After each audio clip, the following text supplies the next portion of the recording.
রোজ সকালে সেই একই চিন্তা করতে হয়, আজকে লাঞ্চে কি বানাবো। আর এখন যেহেতু হাজব্যান্ডের মর্নিং ডিউটি চলছে, তো এখন প্রায় দিনই আমাকে নিজের একার জন্যই কিন্তু লাঞ্চ বানাতে হচ্ছে। তো অনেক ভাবনা চিন্তা করে এই রান্নাটি আজকে বানালাম। আজকে রেসিপির নাম বাঁধাকপির ঝঞ্ঝা। নামটা ভীষণই উদ্ভট না? কিন্তু খেতে একদমই উদ্ভট নয়, স্বাদে কিন্তু অতুলনীয়। আর এইটা গোয়ার আদিবাসীদের খুব ফেমাস একটি রান্না, খেলেই একদম গোয়া গোয়া ভাইবস পেয়ে যাবে। না না, মজা করছি। তবে কখনো যদি গোয়াতে যাও, ওদের এই অ্যাকচুয়াল ডিশটা ওখানে একবার ট্রাই করো। সকালের কাজটা যাতে তাড়াতাড়ি হয়ে যায়, সেই জন্য আগের দিন রাত থেকে একটু প্রিপারেশন করে রেখেছিলাম। আগের দিন রাতে 3 মুঠো মতো ছোলার ডাল ভিজিয়ে রেখেছিলাম। যদি এখানে তোমরা একটি বড় সাইজের বাঁধাকপি নাও, তাহলে সেখানে হাফ কাপ মতো ছোলার ডাল অথবা ছোলার ডালের বেসন নেবে। আর আমি যেহেতু একটি মিডিয়াম সাইজের হাফ বাঁধাকপি দিয়ে রান্নাটি করেছি, তাই এখানে একটু অল্প করেই ছোলার ডাল নিয়ে ভালো করে ধুয়ে ওভারনাইট ভিজিয়ে রেখেছিলাম। আর এই নারকেলটি নিয়েই এই যত গল্প শুরু হয়েছে। এই রান্নাটি চিন্তা এই নারকেলটা থেকেই আসে। এই নারকেলটা একদম পড়েছিল প্রায় 1-1.5 মাস হলো, পিঠে পুলি সিজন তো একদম শেষ হয়ে গেছে। এখন এই নারকেলটা নিয়ে আমি কি করব? আর নষ্ট করতেও খারাপ লাগে, যেহেতু খুব কেনা জিনিস। জীবনে প্রথমবার না নিজেকেই নারকেল ফাটাতে হলো। দেখে খুব আনন্দ পাচ্ছিলাম যে না, নারকেলটা ভালো আছে। ও তো যাওয়ার সময় বলে যাচ্ছিল মনে হচ্ছে খারাপ হয়ে গেছে, তো এটা দিয়ে করো না, অন্য কিছু করো। বললাম যে না, ভালোই হবে হয়তো। সত্যিই কিন্তু নারকেলটা খুবই ভালো ছিল। আর এখন এই কুর্নি বটিতে করে আমি নারকেলটা ছাড়াতে বসে গেছি। এই বটিটাকে তোমরা কে কী নাম দাও কমেন্ট করে জানিও, বাট ছোটোবেলা থেকে আমি তো এটাকে কুর্নি বটি নামেই জেনে এসেছি। এই বটিটাতে নারকেল জোড়ার সময় প্রায় টাইমই আমার হাতটা স্লিপ খেয়ে একটু হলেও কেটে যায়, তাই অনেক সাবধানে নারকেলটা চুড়তে হয়। আর এখানে একটা মিডিয়াম সাইজের বাঁধাকপি, যেরকমভাবে আমরা তরকারির জন্য বাঁধাকপি কাটি, ঠিক সেই রকমভাবে কেটে নিয়েছি। মিডিয়াম সাইজের বাঁধাকপি হাফ অংশটা কেটে নিয়েছি। আর ওই যে নারকেলটা আমি চুড়ে নিয়েছি, তবে পুরোটা ব্যবহার করব না, কিছুটা নেব। আগের দিন রাত থেকে যে ছোলার ডালটা ভিজিয়ে রেখেছিলাম, এখানে খুব ভালো করে ছোলার ডালটা ভিজে গেছে। আর এখন গ্রাইন্ডারে নিয়ে এটাকে একটু আধ ভাঙা মতো করে পেস্ট করে নেব। একদম ফাইন পেস্ট করব না, একটু গোটা গোটা থাকবে, একটু দরদরে মতো একটু টেক্সচারটা থাকবে, ঠিক ওই রকমভাবে এটাকে গ্রাইন্ড করে নেব। আর আমি তো বলেইছি যে ছোলার ডালের পরিবর্তে তোমরা এখানে ছোলার ডালের বেসনটাও ব্যবহার করতে পারো, যার যেরকম সুবিধা। আর এইরকম একটু আধ ভাঙা মতো করে গ্রাইন্ড করে নিলে কি হয়, সেদ্ধ হতে অনেকটা তাড়াতাড়ি হয়ে যায়। এরপর একটি ননস্টিকের প্যান বসিয়ে দিয়েছি। আঁচটা অবশ্যই মিডিয়াম আঁচে রেখেছি। আর তার মধ্যে দিয়েছি ছোট চামচের 1 চামচ সর্ষে ফোড়ন। যেই চামচগুলো মশলার ডিবার মধ্যে থাকে না, ওই চামচগুলোর ছোট চামচের 1 চামচ সর্ষে ফোড়ন দিয়েছি। আর তা না হলে বড় চা চামচের 1/4 চামচ দেবে সর্ষে ফোড়ন। এরপর সর্ষেগুলো একটু চড়বড় করে উঠলে কেটে রাখা বাঁধাকপিটা দিয়ে মিনিট 5 মতো একটু ভেজে ভেজে নিতে হবে। নিরামিষ দিনের জন্য কিন্তু এই রান্নাটি একদম পারফেক্ট, অথবা যে কোনো ঠাকুরের ভোগেও কিন্তু এই নিরামিষ রান্নাটি রাখা যেতে পারে, সকলের কিন্তু খুবই ভালো লাগবে। আর আমি তো বেশ রান্না করে আমার হাজবেন্ডকে যখন আমি টেস্ট করাই, বেশিরভাগ সময় ও বলে খুব ভালো হয়েছে। আর মাঝে মাঝে খারাপ হলে তো বলবেই যে হ্যাঁ এটা কম বেশি হয়েছে, তাতে কিন্তু আমার খুব একটা মন খারাপ হয় না। ও মাঝে মাঝে মজা করে বলে আমি তোমার গিনিপিগ বটে। আমার ঠাকুরমা বলতো মানুষের পেট ভালো থাকলে নাকি মন ভালো থাকে। তাই যত পারো ভালো ভালো রান্না করে খাও, আর মানুষকে খাও, আর সকলের মন জিতে নাও।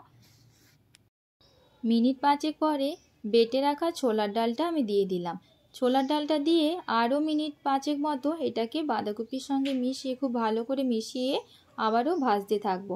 ছোলার ডালের পরিবর্তে তোমরা যদি ছোলার ডালের বেসনটা ব্যবহার করো, তখন হাফ কাপ ছোলার ডালের বেসন নিয়ে তার মধ্যে 1 কাপ পরিমাণ বা 1.5 কাপ পরিমাণ জল নিয়ে খুব ভালো করে গুলে নিয়ে তারপরেই কিন্তু দেবে। আর সেটাকেও তখন 5 মিনিট কিন্তু নাড়তে হবে। ছোলার ডাল বাটা দাও কিংবা ছোলার ডালের বেসন যেটাই দাও, মিনিট 5 মতো কিন্তু এটাকে একটু ভেজে ভেজে নিতে হবে। যখন দেখবে এই ছোলার ডালের কালারটা একটু ব্রাউনিশ টাইপসের হয়ে এসেছে, তখন বুঝতে পারবে যে এটা ঠিকঠাক হয়ে গেছে। আর অবশ্যই ছোলার ডালের কাঁচা স্মেলটা যাওয়া পর্যন্ত কিন্তু এটাকে নাড়িয়ে যেতে হবে। সেখানে মিনিট 5 জায়গায় মিনিট 7 টাইমও লাগতে পারে।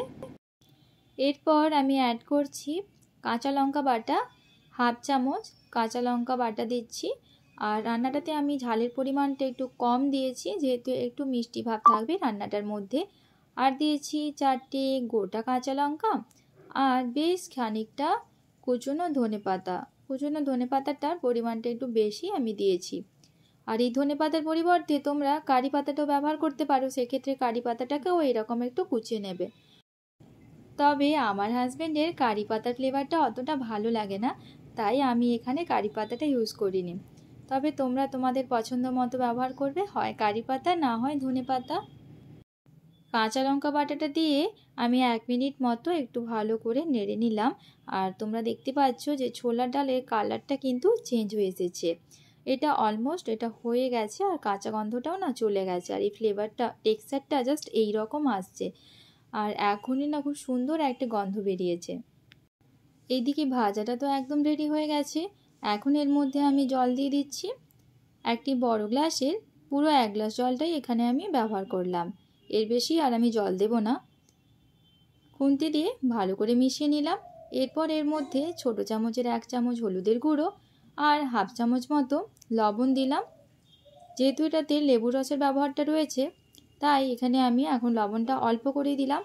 পরে এটাকে টেস্ট করে তখন না হয় লবণটা আবার অ্যাড করা যাবে। ভালো করে লবণ আর হলুদটা মিশিয়ে নিয়ে এখন এটাকে ঢাকা দিয়ে 15 মিনিট মতো এটাকে রান্না করতে দেব।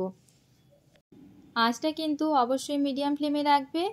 এখন মিনিট 15 পরে আবার ঢাকা খুলে নিলাম। ঢাকা খুলে একটু দেখে নিলাম, ডালটা খুব ভালো করে সেদ্ধ হয়ে গেছে আর কত সুন্দর কালারটা এসেছে দেখো। এখন একটু খুন্তি দিয়ে নেড়ে নিলাম। আর এই ননস্টিকের কড়াইতে রান্না করতে না এটাই আমার বেশ একটু ভালো লাগে, যে তরকারিগুলো একদম লেগে যায় না।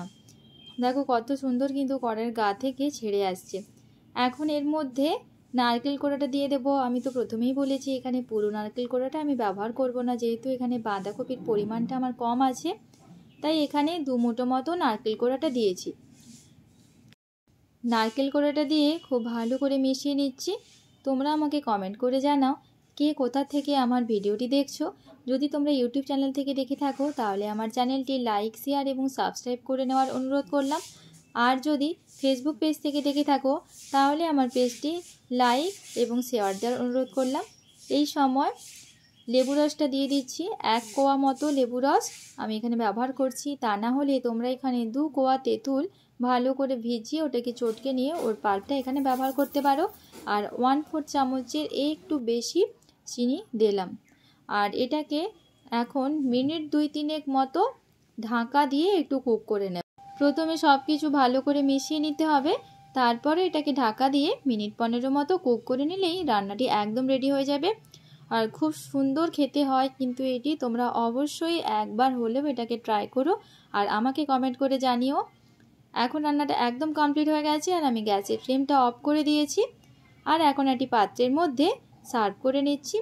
বড্ড আওয়াজ আসছে চারিপাশ থেকে, আমি যেহেতু সকালবেলা ভিডিওটা আমি এডিট করছি, যখন খুশি কখনো রাতে এডিট করি কখনো সকালবেলা। আর আমার বাড়িটা যেহেতু একদম স্টেশনের পাশেই, তাই সারাক্ষণ ট্রেনের আওয়াজ তোমরা শুনতেই পাবে। তাহলে এখনকার মতো আসি, টাটা, টেক কেয়ার।